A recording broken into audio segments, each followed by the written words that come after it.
Hello and welcome back to Cooking the Books with me, Gilly Smith, the podcast which takes us through 4 food moments from the books of our favourite food writers. It's about all of life through the prism of food. And this week, I'm at the home of award-winning recipe writer, author and YouTuber, one of Bake Off's most celebrated winners, and mother of 2, Chetna Makan, to talk about her new book, Chetna's Indian Feasts. We had aunts and uncles and their wives and everybody around us and the gatherings, and one aunt lived on the top floor and one aunt lived and the family lived ground floor. We were on the first floor, and it was just that whole kind of cousins and community kind of, family all around you. Even the neighbors used to pitch in for everything. They still do. In this first episode of a special series, we're talking about food through the prism of matrescence, the raw ingredients which make up the heady mix of motherhood and provide the recipe for life. Matrescence, like adolescence, shows us a picture of process and with it an implicit understanding of what that means. Just as adolescents are always adults in training, so matrescents are mothers in training. And it never stops. The word was initially coined by anthropologist Dana Raphael in 1973 to describe the experience of half the global population, but it's barely known, barely discussed, barely acknowledged, barely understood, most importantly. On the contrary, we're supposed to know the minute we give birth what motherhood is all about. It's instinct, isn't it? But it's estimated that perinatal mental health problems alone cost the NHS and social services around £1.2 billion annually.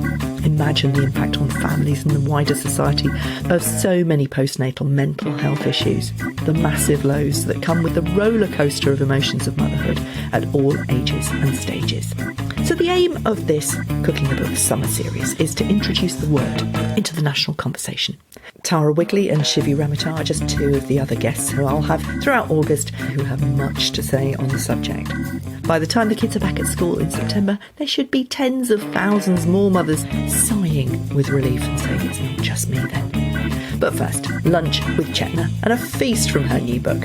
She took me through what she'd put on the table. So I'm going to start with the dal fry, which is a special dhaba-style Indian dal fry. It's tempered twice and it's made with a combination of lentils. This is mint cucumber raita, which is a must in Indian feast, some sort of yogurt. And this is paneer do pyaza. This is my kids' absolute favorite. This is cumin rice, which is my favorite. It's the simplest rice, but it's packed with flavor. This is the coriander chutney, which is, everyone, book. Exactly, every book. And this is a special veg cutlets, which hold a very special place because it's from a place, restaurant in India where my parents live and where I grew up. So this has got lots of memories. And this chicken is actually not from the book. It is a new recipe that I'm testing on you. Oh, how exciting. Well, we're going to tuck in and we're going to meet again in a minute. Chetna, that was amazing. I mean, it was a feast. It's a Tuesday lunchtime. Do you often make Chetna's feasts on a Tuesday lunchtime? Well, I can say that some of the things I might do on a Tuesday lunchtime, but not all of it, I have to agree. What would you do? Give us an example of what you do. If I'm at home on my own, which is, most of the time in the week, I just have eggs every single day. I love eggs, and I actually look forward to lunch every day because I like them nice and crispy fried, and that's what I do for lunch. Sadly, that's not very exciting, but for me, it's very exciting. Yeah.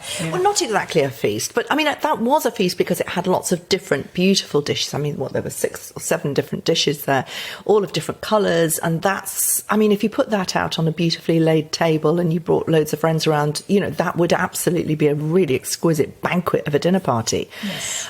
What for you makes a feast a feast? I think for me, feast is basically, personally, it's feeding others. It's just about the satisfaction I get when people are enjoying eating, even if it's just my kids or my husband or my friends, anybody who I've cooked for, enjoying the food, that is worth all the hours spent in the kitchen. You are, and we've talked about this on the last time you were on the show, you are prolific. I mean, you bring out a book a year, don't you? Yes, for the last 8 years, this is my 7th book. There was a gap in the first 2, which is why in the it's been a year lagging behind. But basically, every book is kind of just more amazing food with a little bit of a twist. The last one actually was baking, so it's quite different to that. But if we go to 30-Minute Indian, which was the one before that, which was purely Indian food, I think the difference is there are some recipes that was everything could be cooked in 30 minutes, and I made sure that was correct. I tested till every recipe was ready in 30 minutes. But this one, there are recipes that could take overnight soaking, that could take hours on the stove or in the oven. So this is more of there are recipes that will be very ready in minutes, but there's a mixture. Yeah, there's a kind of a purpose behind it. You're going to take a little bit more time, a little bit, to make it a little bit more extravagant. Now, we've talked over lunch about how you don't call yourself a writer. I mean, for somebody who brings out so many books, you are definitely a writer. But you, I mean, yes, you certainly are. But what's really interesting, I mean, I'm very interested in process, and you are very definitely a recipe writer. I mean, just the amount of work that you do in the space of 1 week on your recipes. God, it's a lot. So like I had mentioned earlier, I write the recipe books. Plus, at the same time, I do 3 recipes on YouTube every week. Plus, I'll be sharing recipes on Instagram and other, outlets. So it is nonstop. In between that, I might be doing recipes for magazines or newspaper. So it is a lot of work. I can't tell you an exact number, but every day I might be cooking 1 or 2 recipes. It is literally nonstop. Yeah. Tell me about how you pitch a recipe to, or yourself as a recipe writer to a new magazine. I mean, you're very, very established now, so I presume that they come to you. But somebody rang me the other day and said, that they were mentoring a new recipe writer in the Guild of Food Writers, and they wanted to pick my brains about, how you pitch to a major British food magazine. How do you do it? Why? Wow. So that is a tricky one because I have not pitched too much to magazines and newspapers, and I'm just being honest because I don't want people to think that I write these amazing pitches. And a few times I have emailed people with just a very, very brief idea of what I would like to do in the recipe. Say it's summer special and I would like to make a really nice cake, for example, or Diwali is coming up, I would like to make something for the family feast. But I have not, and I know, listening from other people, that might not be the right way to do it. Well, tell us. I mean, what's your experience from other people? I mean, obviously, you Bake Off and, Indian and, Easy, those are the things that magazine editors are going to be looking for. But what do you know from your conversations with other people about how to pitch? I think what I've heard and I've been told by other recipe writers is to actually go into extreme detail and to exactly tell the theme of your piece, how many recipes that might have and what recipes that might have. That's what I've been told, but I have personally not done that really. Because as a reader of recipes, I will go to the people whose story pops out at me, something that I will have some kind of connection with, and I know that recipe is going to have much more to it than just the sum of its ingredients. Is that a surprise to you? Actually, no, I'm not surprised because I might do the same. The only difference that it might have for me is if it has pictures, even if I don't know the person, and if I like the look of the food, then I'll go read that bit. So if supposing, sometimes articles don't have pictures, they just have recipes, then I might find it a bit tricky to stop on a page where I don't know who that person is. Yeah. Just going through your food moments in this really lovely book, and it's such a pretty colour as well. You're very into colour, aren't you? Because you do come from that design background. Let's quickly talk about the cover. Did you have much of an input? Oh, absolutely, 100%. A lot of input because knew what kind of color I wanted, and this time I didn't want design, because the previous books have had not actual pictures but just patterns, and I didn't want that. So yeah, I love color, and I wear a lot of color. I have got a lot of color. I just love color. I think it's a shame if we don't utilize the amazing colors in the world. So yeah, I wanted it to have all of it. Yeah, it's very beautiful. Your first food moment, the chickpea curry. It's vegetarian. You do a lot of vegetarian stuff, not exclusively, but it is your kind of pretty much your go-to, isn't it? Tell us about the chickpea curry. So chickpea curry is special because it's kind of like a main kind of dish in our families, more so because I'm Punjabi, which is I'm North Indian, and chole, which is, I call it chickpea curry, but it's actually chole in Hindi, and it is important part. You'll find it in every single wedding it's served. I don't remember any wedding where they haven't served chole. Or if it's a celebration or a festival, then you'll have it. And if, say, you having a big gathering, lots of relatives coming, because in India that happens a lot, then you cook chole, because it's something that that everybody will love. So it's it's quite an important part of my repertoire as well. Well, it isn't. Does it take you back to those days? I mean, you've been in Broadstairs. We're in your lovely home in Broadstairs. You've been here 20 years. When you're thinking about a chickpea curry like that and you're remembering those feasts, I mean, I know that you go back a lot, and it's, it's always wedding season in India, isn't it?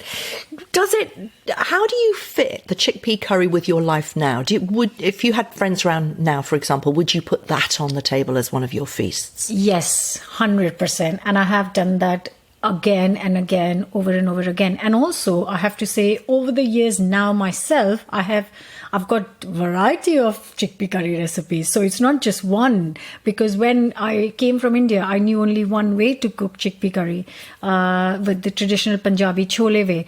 But now I use tinned chickpeas sometimes, which obviously is not the traditional way. And I'll add vegetables to it. I'll cook it with potatoes. I will make it with curry. I would make it dry. I do so many variations, but keep the basics the same, if that makes sense. I have it every single time. It's just one of those things I know will get eaten. I know the kids will love it wherever they are from. It's not just Indian kids, but everyone will love it. Yeah. Tinned chickpeas versus dried chickpeas. Just tell us the secret. Do you really use tinned chickpeas? Yes. I use tinned chickpeas. In fact, I bought some more yesterday, and I always have 2 or 4 tins in the cupboard, just because you could make we eat a lot of hummus at home, and I need it for that. Or like a quick curry, or make a salad, like for everything. It's so important. I mean, the reason I asked that, and I only ever use tinned chickpeas. I've actually soaked dried chickpeas with bicarb once. No way. In my life. I always have homemade hummus in the fridge, always. And I use chickpeas for everything. And I can't tell the difference because I don't use both. So which is better, really? 100%, hands down, soaking overnight. There is no alternative to it. Oh my God. If you blindfold me, and if you made me taste overnight soaked chickpeas and tinned chickpeas, I can tell you in a flash, because the difference is that much. Okay, sold. All right, fair enough. Your kacha biryani, it says it in the book, actually, I think. It's your death row meal. It is my death row meal. Chicken biryani specifically, not any other biryani or veg biryani. No. Chicken biryani is... I can't tell you how much I love it. It's the most delicious meal.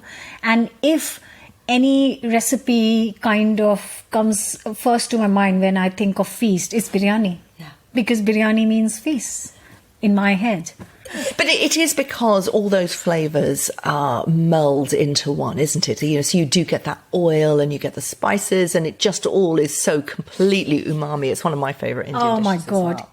Umami, that's it. You've chosen the right word. And also, it takes so long. If you're making it properly, it does take time. You cannot make biryani in half an hour. So I could never put it in 30-minute Indian. But it's something that takes really nice, good, long afternoon. And then you can enjoy it, sit down and enjoy it in the evening. And it tastes even better the next day. Exactly, as they always do. My parents used to cook a lot of curries when I was growing up, and the house always smelled of beautiful spices. I just loved it. Your third food moment is coriander yogurt chutney. Again, it is in every single one of your books. Why? Yes. Because I think it is one of the best chutneys, Indian chutneys. And I totally agree that not everyone will agree with me, Indians or non-Indians. They might not agree. But for me, I think it's the most delicious, fresh, ready in seconds chutney that can take your meal from ordinary to extraordinary in seconds. Yeah, I mean, we've just had some here. You did a beautiful cucumber raita with pomegranates, which was absolutely beautiful, but it looked very different from this very dense green of the coriander chutney. And we had a number of different dishes. Each of those went so beautifully with both of those dishes. And on the plate, it looked absolutely spectacular. Yeah. Is that one of its benefits? It has very, very different flavour to the other. Yes, absolutely. I think lots of benefits. First of all, it is, for me, it's the ease of making it. Plus, every bite is fresh and kind of herby and just refreshing. It just is so light. Yeah. It's light. It's got no spices in it. It's just got herbs in it. And like I've done in every book, I've got 7 coriander chutneys out now, and every one of them is different. It's not just adding coriander and make a chutney. One will have yogurt like this one. Previous one had peanuts. Some will have lentils in it. Some would have some coconut. So every one is different, and they taste different, and each of them is amazing. But you've made these up, haven't you? This is not the coriander chutney that you would have in India. No. So there are, again, very lots of variations in India. The North Indians would make it differently. The South Indians would make it differently. But I thought I covered them all in the previous book. So I have to come up with my own variations now. We'll be watching what else you do with your coriander chutneys in the next books. Your final food moment is the veg cutlet, and we've just had this now. This is incredibly easy, incredibly beautiful, and particularly with that coriander chutney. Tell us about that one. So this cutlet is so special because it's on the menu of a coffee house in Jabalpur, where I'm from, central India. My parents, I'm born and brought up there. My parents still live there. And every time I visit, even now, we have an evening set for trip to Indian Coffee House. The name is called Indian Coffee House. Now, they have everything. They have got biryani to chaat to North Indian food to South Indian food, everything. And then they have these cutlets, which my dad always orders. Absolutely. So we'll have idli sambar or whatever, and he'll have his cutlets. And they've got this taste, and I have tried to replicate it because they wouldn't give me the recipe. I tried. They just wouldn't give it to me. So I tried to, just with taste, get it as close as possible to the original thing. And actually, I think I've managed. It's not exactly the same because the vegetables grown in England are different tasting to India. But they are very close to it. And actually, they taste very different to any veg burgers, veg cutlets you might have. It's just the simplicity of the cutlets that makes it what it is. So what was in this?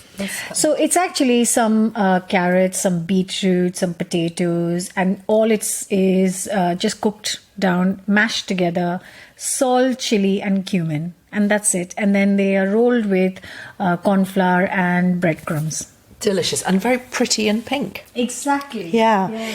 You say that it is a very potent food memory that takes you back to India and to your parents. And I really wanted to talk to you a little bit about the impact of your mum on your mothering. We talk a lot on this programme about the impact of mothers and grandmothers on cooking. And a lot of people go back through their food memories to their homelands through their relationship with their mother and their grandmothers. But I wanted to know about a woman who brought her family up in a completely different country, who had to kind of do it on her own. Yeah. Which isn't the Indian way. I mean, it shouldn't be the way in any culture, but it is very much a British way to do it by yourself. Tell me about being a mum. I think it was, you're absolutely right. It's not the Indian way. In India, you like growing up, we had aunts and uncles and their wives and everybody around us and the gatherings, and one aunt lived on the top floor and one aunt lived, and the family lived ground floor. We were on the first floor. And it was just that whole kind of cousins and community, kind of, family all around you. Even the neighbors used to pitch in for everything. They still do. And I think here, it was literally me and my husband. That is it. We don't have any cousins in the country, which is very unusual for Indians because, you'll find cousins everywhere. But just no family. So it was very tricky. But at the same time, it was something we did together. So it wasn't like I was on my own ever. I always had the support of my husband. And my mum actually came when I had both my kids and stayed with me for a month in the first month. And she just fed me and looked after us and did everything for us, which I don't think I could have done without her. So the first month is always so hard and crucial. And she was here for us. But I think it's just made us... I've always had loads and loads of friends growing up and moving around. I've always had friends. And over here as well, I think friends have become more like family because they moved here. They didn't have, their parents are all in UK, but they're far. Locally, we are each other's families. And that is what I think it's quite special because we've made our own family here with our friends. That's amazing because you've taken the sort of the cultural learning and you've appropriated it and you've brought it here. What's very interesting is that that isn't a cultural thing here. It was, probably 100 years ago it was. You grew up around your parents and around your family and they all helped.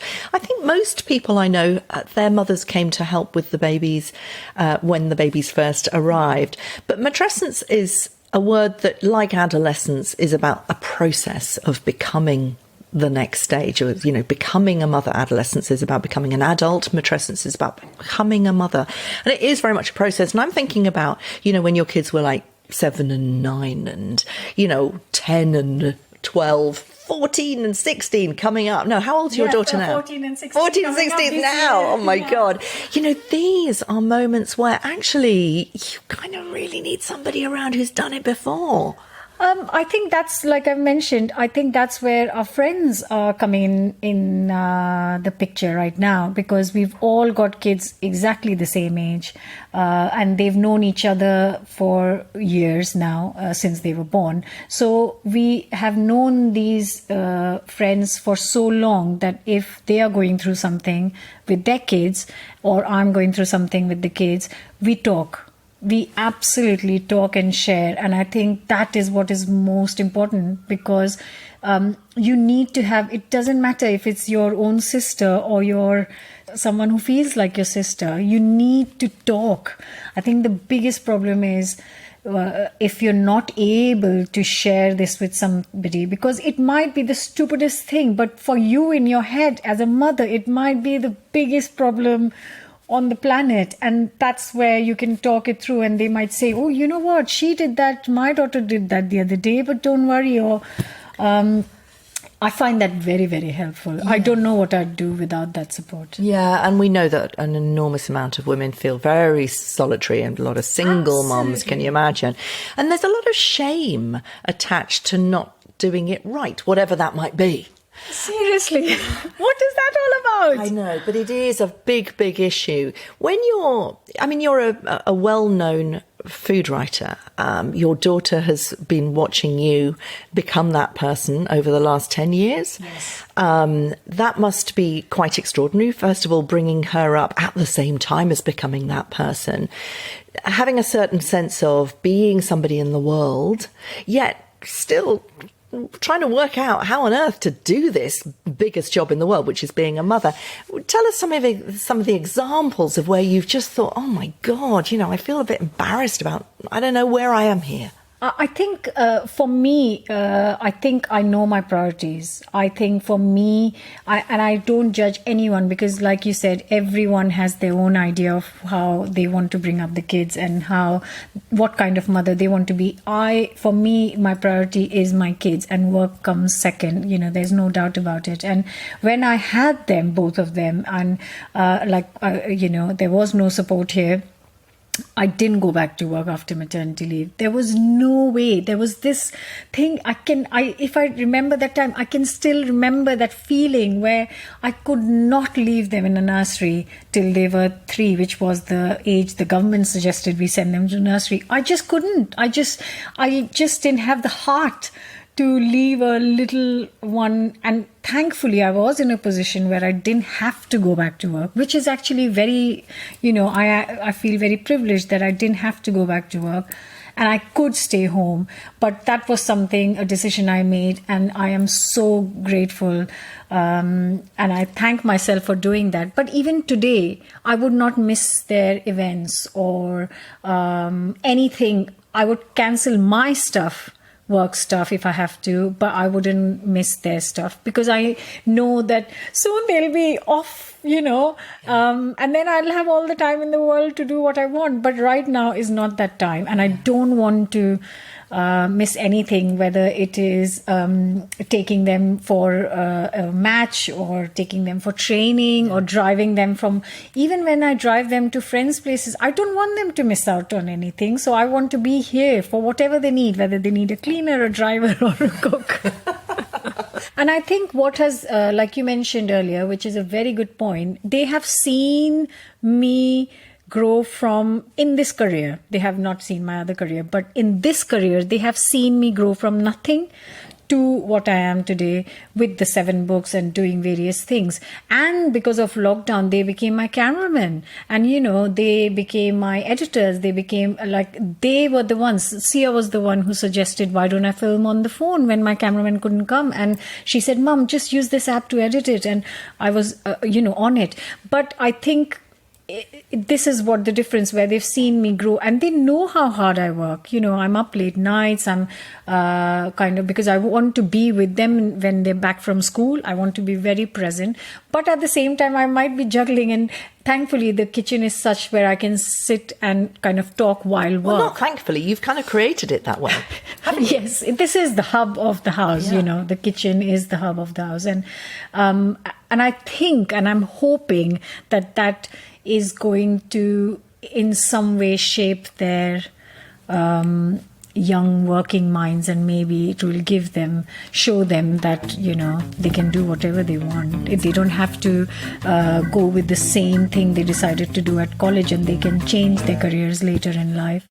Thanks for listening. Do pop over to my Substack for much more each week throughout the whole of August on matrescence from my superstar guests.